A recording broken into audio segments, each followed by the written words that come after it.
고통을 있는 그대로 받아들여라. 삶은 고통이다. 그러나 고통을 피하려는 노력이 더 큰 고통을 만든다. 쇼펜하우어는 19세기 독일이 낳은 가장 솔직한 철학자였습니다. 그는 다른 철학자들처럼 삶은 아름답다, 인간은 위대하다고 말하지 않았습니다. 그는 조용히 그러나 단호하게 말했습니다. 삶은 고통이다. 이 말을 처음 들으면 많은 사람들이 움츠러듭니다. 너무 어둡다고, 너무 비관적이라고 고개를 젓습니다.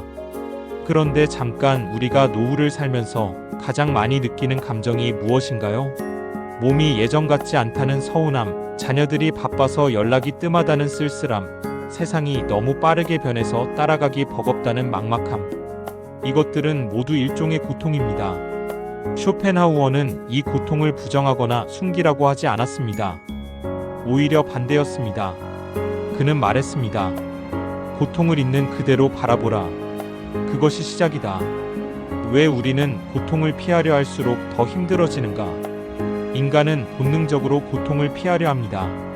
슬프면 억지로 웃으려 하고, 외로우면 억지로 바쁘게 지내려 하고, 두려우면 그 생각을 머릿속에서 쫓아내려 합니다. 이것은 자연스러운 반응입니다. 하지만 쇼펜하우어는 바로 이 지점에서 경고합니다. 노후의 우울함이 찾아올 때 많은 분들이 이렇게 하십니다. 이러면 안 되지. 나이 들어서 이러면 못 쓰지. 정신 차려야지. 그렇게 감정을 꾹꾹 눌러 담습니다. 그런데 눌러 담은 감정은 어디로 갈까요? 사라지지 않습니다. 밤에 잠 못 이루게 하거나 몸의 어딘가를 아프게 만들거나 아무 이유 없이 괜히 짜증이 나게 만듭니다. 쇼펜하우어의 처방은 달랐습니다. 싸우지 말라. 그냥 바라보라. 행복은 고통의 부재가 아니라 고통에 흔들리지 않는 마음이다.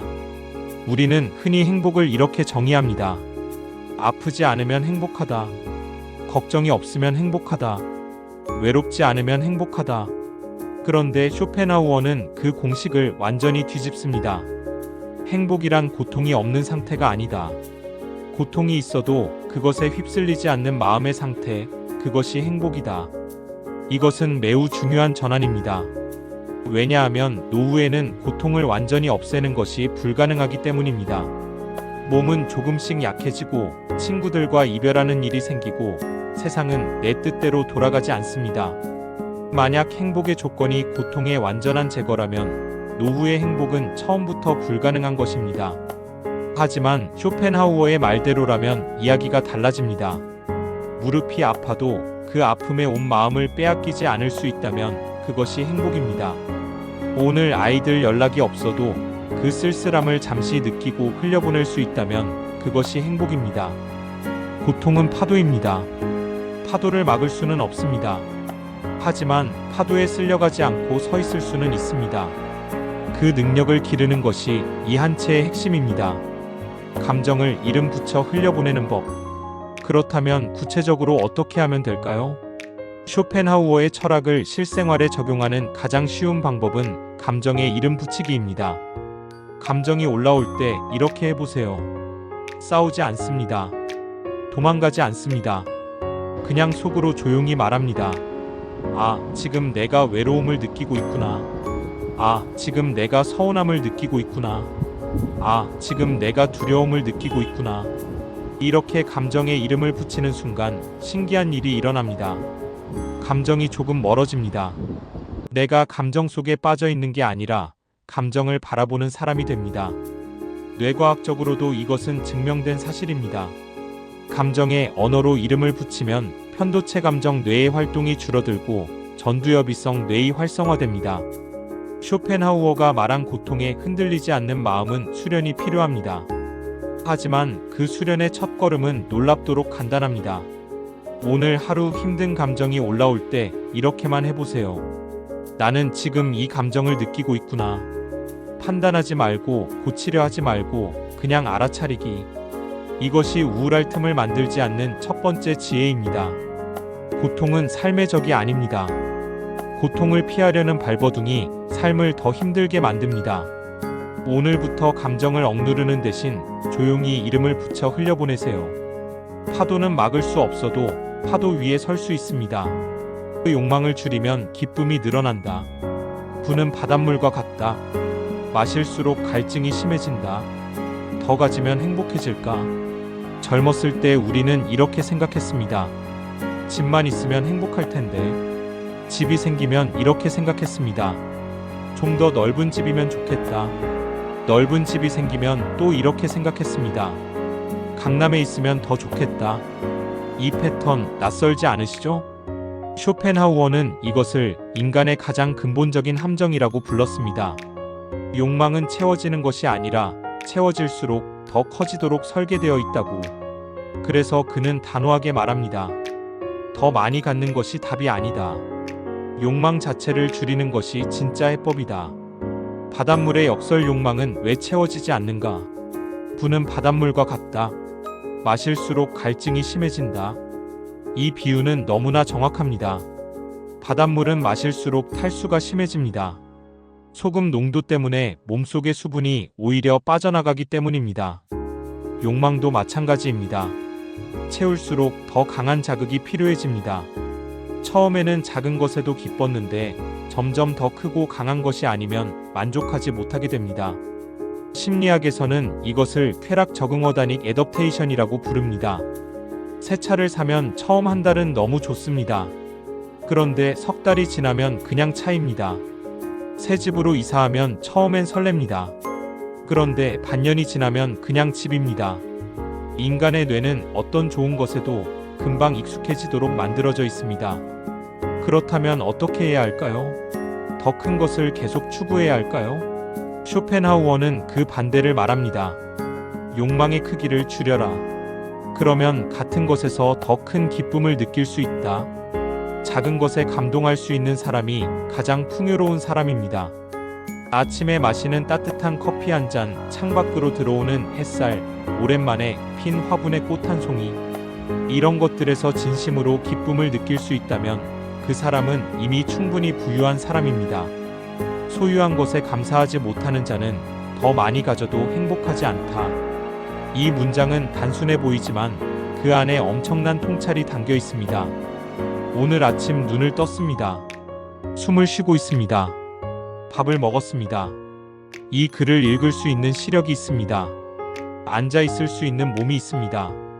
이것들이 당연하게 느껴지시나요?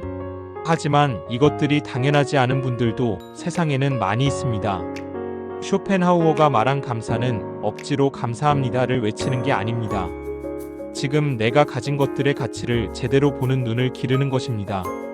그 눈이 생기면 더 많이 갖고 싶은 욕망은 자연스럽게 줄어들고 지금 이 순간의 기쁨이 커집니다. 노후는 인생에서 욕망을 비우기에 가장 좋은 시기입니다.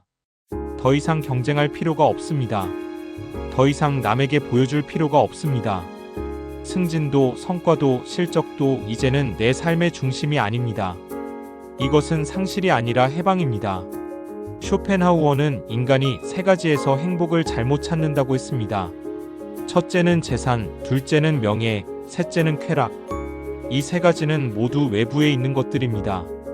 그리고 외부에 있는 것들은 언제든 사라질 수 있습니다. 재산은 잃을 수 있고 명예는 훼손될 수 있고 쾌락은 끝납니다. 반면 그가 진짜 행복의 원천으로 꼽은 것은 내면에 있는 것들이었습니다. 건강한 몸, 명료한 정신, 소박한 마음. 이 세 가지는 누가 빼앗아갈 수 없습니다. 노후의 욕망을 줄인다는 것은 포기가 아닙니다. 오히려 진짜 중요한 것에 집중하는 것입니다. 더 많이 갖기 위해 쓰던 에너지를 지금 가진 것을 더 깊이 누리는 데 쓰는 것입니다. 그렇게 하면 이상한 일이 일어납니다. 적게 가졌는데 더 풍요롭게 느껴집니다. 비웠는데 오히려 채워집니다. 이것이 쇼펜하우어가 말한 욕망의 역설입니다. 지금 펜을 들고 혹은 핸드폰 메모장을 열고 오늘 내가 가진 것 5가지를 적어보세요. 거창한 것이 아니어도 됩니다. 오히려 작은 것일수록 좋습니다. 예를 들면 이렇게입니다. 오늘 아침 햇살이 따뜻했다. 어제 잠을 편하게 잤다. 냉장고에 먹을 것이 있다. 오늘 다리가 아프지 않았다. 이 글을 읽을 수 있는 눈이 있다. 이렇게 매일 5가지를 적다 보면 처음에는 쓸 게 없을 것 같던 것들이 점점 많아집니다. 그리고 어느 순간 내가 가진 게 이렇게 많았구나라는 생각이 듭니다. 그 순간이 바로 욕망이 줄어들고 기쁨이 늘어나는 전환점입니다. 쇼펜하우어는 말했습니다. 행복은 밖에서 오는 것이 아니라 안에서 피어나는 것이라고. 그 꽃을 피우는 씨앗이 바로 지금 가진 것을 알아보는 눈입니다. 더 많이 갖는다고 더 행복해지지 않습니다. 욕망은 채울수록 커지는 바닷물입니다. 대신 지금 내 손안의 것들을 제대로 바라보세요. 작은 것에 감동하는 능력이 노후를 가장 풍요롭게 만드는 힘입니다. 해시태그 혼자 있는 시간을 두려워 말라. 혼자 있을 수 있는 능력은 가장 위대한 재능 중 하나다. 많은 분들께 노후에서 가장 힘든 것이 무엇이냐고 물으면 대부분 비슷한 대답을 하십니다. 혼자 있는 시간이 너무 많아서요. 자녀들은 각자의 삶으로 바쁘고 오랫동안 함께했던 직장 동료들과는 연락이 뜸해지고 배우자와 둘이 있어도 어색한 침묵이 흐르기도 합니다. 바쁘게 살아온 평생이었는데 갑자기 하루 종일 나 혼자 있어야 하는 시간이 생겨납니다. 그 고요함이 두렵습니다. 그 텅 빈 시간이 불안합니다. 그래서 많은 분들이 그 시간을 어떻게든 채우려 합니다. 텔레비전을 켜놓고 필요하지도 않은 외출을 하고 아이들에게 전화를 걸었다가 바쁘다는 말에 상처를 받습니다. 고독과 외로움은 다르다. 먼저 중요한 구분을 해야 합니다. 고독과 외로움은 같은 것이 아닙니다. 외로움은 혼자 있고 싶지 않은데 혼자 있는 상태입니다. 타인을 원하는데 타인이 없어서 생기는 결핍의 감정입니다. 반면 고독은 혼자 있음을 스스로 선택하고 그 안에서 자신과 깊이 만나는 상태입니다. 같은 혼자이지만 외로움은 텅 빈 느낌이고 고독은 충만한 느낌입니다. 쇼펜하우어는 이렇게 말했습니다. 고독은 뛰어난 정신에게는 기쁨이고 보통 정신에게는 고통이다.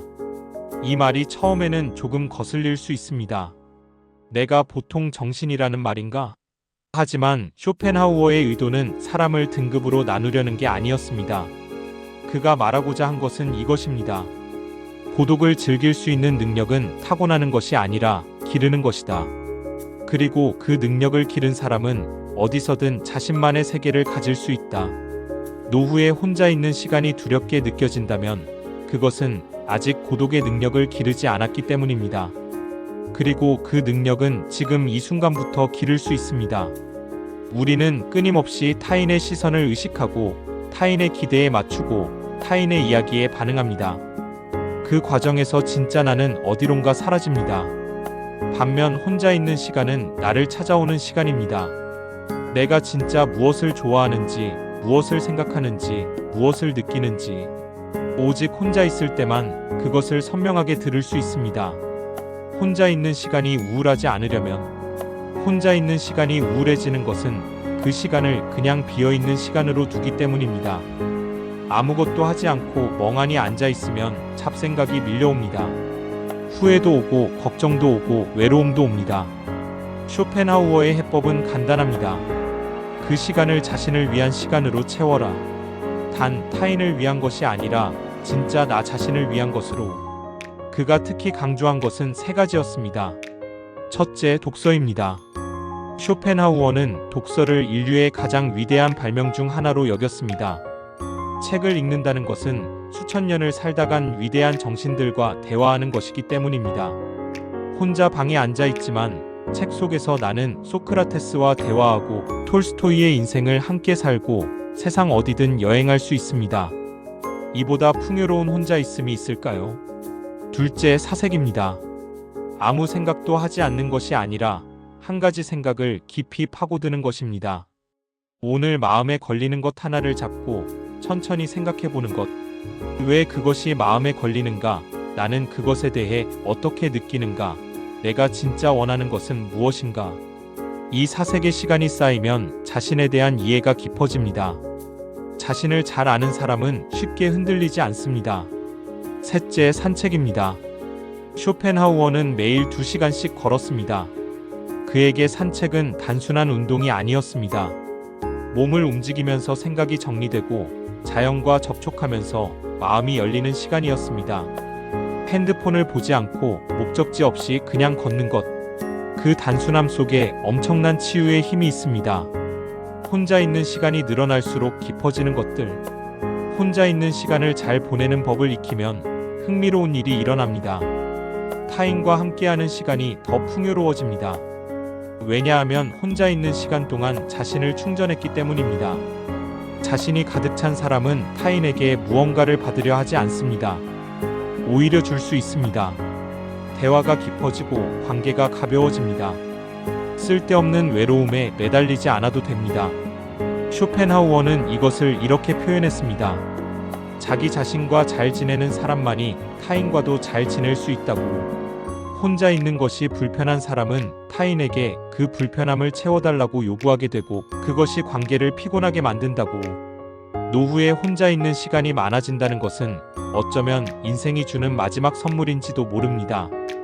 평생 타인을 위해, 일을 위해, 가족을 위해 달려왔는데 이제 드디어 나 자신을 위한 시간이 생긴 것입니다.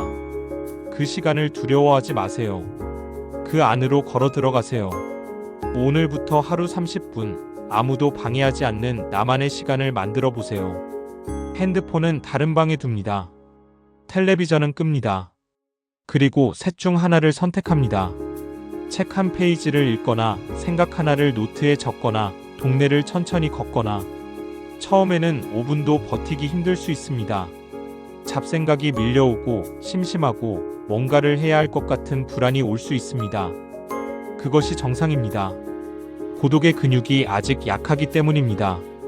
하지만 매일 조금씩 연습하다 보면 어느 날 문득 그 조용한 시간이 하루 중 가장 기다려지는 시간이 됩니다. 혼자인데 외롭지 않고 조용한데 공허하지 않고 아무것도 하지 않는데 충만한 그 시간. 그것이 바로 쇼펜하우어가 말한 고독의 기쁨입니다. 혼자 있는 시간은 잃어버린 시간이 아닙니다. 나를 찾아오는 시간입니다. 독서, 사색, 산책으로 그 시간을 채우면 고독은 더 이상 두려운 것이 아니라 가장 편안한 친구가 됩니다. 자신과 잘 지내는 사람이 노후를 가장 유쾌하게 삽니다. 현재만이 진짜다. 과거는 기억이고 미래는 상상일 뿐이다. 오직 현재만이 항상 존재한다. 지금 이 순간 당신의 마음은 어디에 있습니까? 잠깐 멈추고 스스로에게 물어보십시오. 이 글을 읽으면서도 어쩌면 마음 한켠에는 어제 있었던 일이 맴돌고 있을지 모릅니다. 아이에게 했던 말이 너무 심했나 싶은 후에 젊었을 때 다른 선택을 했더라면 어땠을까 하는 아쉬움, 혹은 다음 주에 있을 병원 검진이 걱정되거나 올겨울 난방비가 얼마나 나올지 불안한 마음이 슬그머니 올라오고 있을지도 모릅니다. 우리 대부분은 현재에 살지 않습니다. 과거와 미래 사이 어딘가를 부유하며 삽니다. 몸은 지금 여기 이 방에 있지만 마음은 이미 지나간 어제나 아직 오지 않은 내일 속에 가 있습니다. 그리고 바로 그 간극 속에서 우울함이 자랍니다. 쇼펜하우어는 이것을 인간이 스스로에게 저지르는 가장 큰 실수라고 했습니다. 유일하게 실제하는 것은 지금 이 순간뿐인데 우리는 존재하지 않는 과거와 미래 속에서 괴로워하고 있다고. 그리고 그는 단호하게 말합니다. 현재로 돌아오라. 거기에 삶이 있다. 과거는 후회를, 미래는 불안을 만든다. 쇼펜하우어는 인간의 고통이 크게 두 가지 방향에서 온다고 분석했습니다. 과거를 향한 후회와 미래를 향한 불안. 그리고 이 두 가지는 공통점이 하나 있습니다. 둘 다 지금 이 순간에는 존재하지 않는다는 것입니다. 과거는 이미 지나갔습니다. 아무리 후회해도 바꿀 수 없습니다. 젊었을 때 더 열심히 저축했더라면, 그 사람에게 그런 말을 하지 말았어야 했는데, 그때 그 기회를 잡았더라면, 이런 생각들은 아무리 반복해도 과거를 바꾸지 못합니다. 오직 지금 이 순간을 갉아먹을 뿐입니다. 미래는 아직 오지 않았습니다.